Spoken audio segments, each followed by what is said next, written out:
भाइयों एवं बहनों, जय श्री गुरुदत्त। आप सबका शाश्वत ज्ञान गिरनार से चैनल में स्वागत और अभिनंदन है। भाइयों बहनों, सत्य के शोध के लिए स्वयं कीर्त कर समाज को दिशा देने वाले करपात्री स्वामी जी हम सभी के अत्यंत पूजनीय हैं। उनके नेतृत्व में वर्ष 1966 में गोरक्षा आंदोलन हुआ, जिसे भारतीय इतिहास का सबसे बड़ा आंदोलन कहा जा सकता है। धर्म की जय हो, अधर्म का नाश हो, यह उनका घोष आज भी हिंदुओं की प्रेरणा स्रोत है। स्वामी जी का परिचय धर्म सम्राट, प्रकांड विद्वान, गोवंश रक्षक जैसे हैं। स्वामी करपात्री जी महाराज का जन्म 1907 में उत्तर प्रदेश राज्य के प्रतापगढ़ जिले के भटनी गांव में रामनोजाजी के परिवार में हुआ। स्वामी जी को 8-9 वर्ष की आयु में ही सत्य का ज्ञान हो गया था। स्वामी जी महाराज ने सत्य की जय हो कहा था, अधर्म का नाश हो, दिवालियापन में सामान हो, विपरीत का कल्याण हो। यह जय घोष लोगों तक पहुंचा। देश और विदेश में उन्होंने सनातन धर्म के ज्ञान का प्रचार और प्रसार किया। हायक करपात्री महाराज को क्यों कहा जाता है, ये भी एक कारण है। स्वामी करपात्री जी महाराज ने तपस्या काल में ही पात्र का त्याग कर दिया था। दिन में केवल एक बार ही हाथ की अंजलि में धीरे धीरे समाये दूध ही भोजन लेकर वह ग्रहण करते थे। कर यानी हाथ में भोजन करने के कारण ही आपका नाम स्वामी करपात्री जी महाराज पड़ गया। धर्म सम्राट स्वामी करपात्री महाराज नैष्ठिक ब्रह्मचर्य व्रत धारण कर हरिनारायण से हरिहर चैतन्य बने। 24 वर्ष की आयु में विद्या गुरु स्वामी श्री मंगले कोलाराम शर्मा जी के अनुरोध के अनुसार ज्योतिर्मठ के परम तपस्वी 108, आगरा के अनुसार ज्योतिर्मठ के शंकराचार्य परम तपस्वी 108 श्री स्वामी ब्रह्मानंद सरस्वती जी महाराज से विधिवत दीक्षा ग्रहण की। अनुग्रह तथा दंड धारण कर हरिहरानंद सरस्वती नाम ग्रहण किया। संन्यास धारण करने के उपरांत 2.5 गज कपड़ा तथा 2 लंगोटी इतने ही उनके वस्त्र रह गए। इन्हीं वस्त्रों में वर्षा काल, ग्रीष्म ऋतु तथा शीतकाल, इन तीनों ऋतुओं को सहन करना उनका स्वभाव बन गया था। गंगा तट पर एकाकी झोपड़ी में निवास, घरों से भिक्षा ग्रहण करना, 24 घंटे में एक बार भोजन करना तथा भौम शयन करना, चरण पद यात्रा करना और एक टांग पर खड़े होकर तपस्या की कठोर साधना करना, यह उनकी दिनचर्या बन गई थी। सारे संकटों का सामना करते हुए उन्होंने अपने धर्मनिष्ठ विचारकों को हिंदी तथा संस्कृत भाषा में प्रवचन दिया करते थे। धर्म सम्राट स्वामी करपात्री महाराज धर्म के ज्ञाता होने के साथ प्रकांड पंडित थे। वेदार्थ, पारिजात, रामायण, मीमांसा, विचार पीयूष, मार्क्सवाद और रामराज्य आदि उनके ग्रंथ प्रचलित हैं। करपात्री महाराज जी के द्वारा छेड़े गए गौरक्षा आंदोलन को समझने से पहले उनकी पृष्ठभूमि समझ लेंगे। भारत की स्वतंत्रता के बाद विनोबा भावे जी ने पूर्ण रूप गोवध बंदी की मांग रखी थी। उनके लिए कानून बनाने का आग्रह उन्होंने नेहरू से किया था। वे अपनी पद यात्रा में यह प्रश्न उठाते रहे। कुछ राज्यों ने गोवधबंदी के कानून बनाए। इसी बीच हिंदू महासभा के अध्यक्ष निर्मल चंद्र चटर्जी ने एक विधेयक वर्ष 1955 में प्रस्तुत किया। उस पर जवाहरलाल नेहरू ने लोकसभा में कहा कि मैं गोवधबंदी के विरुद्ध हूँ, सदन इस विधेयक को रद्द कर दे। राज्य सरकारों से मेरा अनुरोध है कि ऐसे विधेयक पर ना विचार करे और ना ही कोई कार्यवाही। इसके पश्चात वर्ष 1965-66 में प्रभुदत्त ब्रह्मचारी स्वामी करपात्री जी महाराज और देश के तमाम संतों ने इसे आंदोलन का रूप दे दिया। गोरक्षा का अभियान शुरू हुआ, जिसमें देश भर के संतों के साथ लाखों लोग सड़कों पर आ गए। आंदोलन की गंभीरता को समझते हुए सबसे पहले जयप्रकाश नारायण ने प्रधानमंत्री इंदिरा गांधी को पत्र में हिंदू बहुल भारत देश में गोवध हत्या प्रतिबंध कानून क्यों नहीं लाया जा सकता, यह प्रश्न पूछा। इंदिरा गांधी ने जयप्रकाश नारायण का यह परामर्श नहीं माना।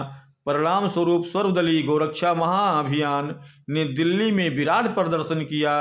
दिल्ली के इतिहास का वह सबसे बड़ा प्रदर्शन था।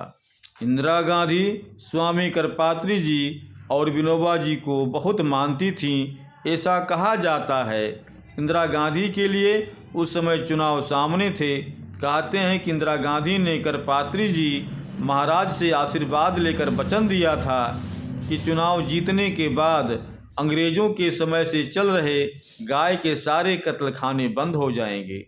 इंदिरा गांधी चुनाव जीत गईं, परंतु कई दिनों तक इंदिरा गांधी स्वामी जी की बात टालती रहीं। ऐसे में स्वामी करपात्री जी को आंदोलन का रास्ता अपनाना पड़ा। उस समय करपात्री जी महाराज शंकराचार्य के समकक्ष देश के मान्य संत थे। लाखों साधु संतों ने उनका साथ देकर कहा, यदि सरकार गौरक्षा का कानून पारित करने का कोई ठोस आश्वासन नहीं देती है तो हम संसद को चारों ओर से घेर लेंगे। फिर ना तो कोई अंदर जा पाएगा और ना बाहर आ पाएगा।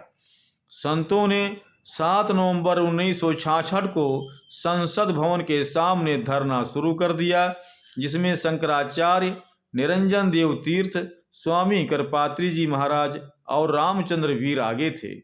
करपात्री जी महाराज के नेतृत्व में जगन्नाथपुरी, ज्योतिष पीठ व द्वारका पीठ के शंकराचार्य, वल्लभ संप्रदाय के सातों पीठों को पीठाधीश्वर, रामानुज संप्रदाय, माधव संप्रदाय, रामानंदाचार्य, आर्य समाज, नाथ संप्रदाय, जैन, बौद्ध व सिख समाज के प्रतिनिधि व सहस्त्रों की संख्या में मौजूद नागा साधु सहित लोग इस आंदोलन में सहभागी हुए थे, जिसमें 10 से 20 सहस्त्र केवल महिलाएं ही थीं।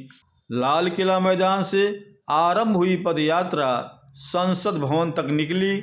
इस आंदोलन के प्रति लोगों के मन में इतना श्रद्धा थी कि रास्ते में अपने घरों से लोग फूलों की वर्षा कर रहे थे।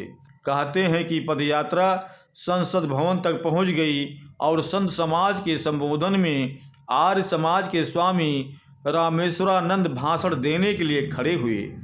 उन्होंने कहा कि यह सरकार बहरी है, गोहत्या रोकने के लिए कोई भी ठोस कदम नहीं उठाएगी, इसे झकझोरना होगा।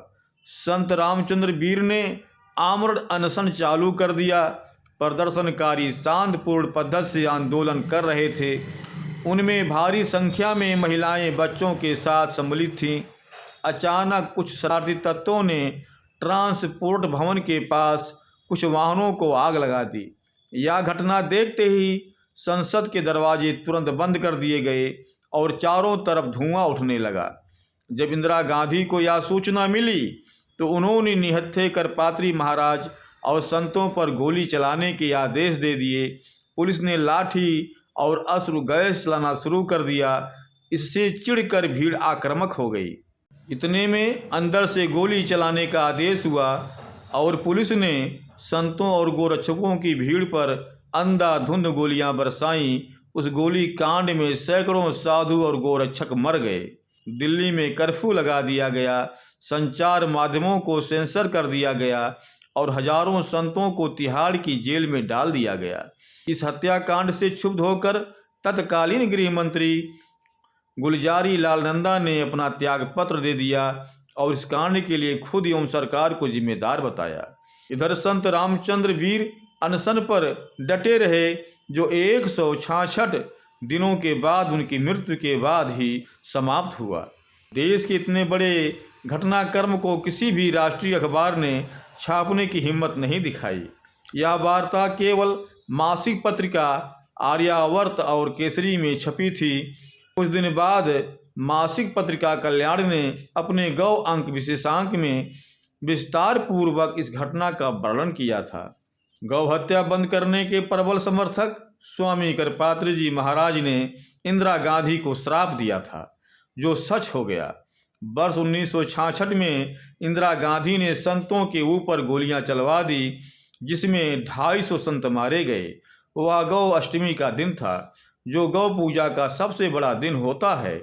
इस घटना के बाद स्वामी करपात्री जी के शिष्य बताते हैं कि करपात्री जी ने इंदिरा गांधी को श्राप दे दिया कि जिस तरह से इंदिरा गांधी ने निहत्थे साधु संतों और गौ रक्षकों पर अंधाधुंध गोलीबारी करवा कर मारा है, उनका भी हश्र यही होगा। कहते हैं कि संसद के सामने साधुओं की लाशें उठाते हुए करपात्री महाराज ने रोते हुए श्राप दिया था, जो बात आगे चलकर सही साबित हुई। स्वामी करपात्री जी महाराज का महानिर्वाण माघ शुक्ल चतुर्दशी अर्थात 7 फरवरी 1982 को हुआ। केदार घाट वाराणसी में स्वेच्छा से उनके पंच प्राण महाप्राण में विलीन हो गए। उनके आदेशानुसार उनके नश्वर पार्थिव शरीर को केदार घाट स्थित श्री गंगा महारानी की पवित्र गोद में जल समाधि दी गई। आज उन्होंने आरंभ किए गौरक्षा आंदोलन को पूर्ण तत्व देने के लिए हिंदू राष्ट्र के सिवा और कोई पर्याय नहीं है। भाइयों बहनों, अब हम अपने शब्दों को यहीं पर विराम देता हूँ। पुनः मिलेंगे अगले वीडियो में। जय श्री गुरुदत्त, जय श्री गुरुदत्त।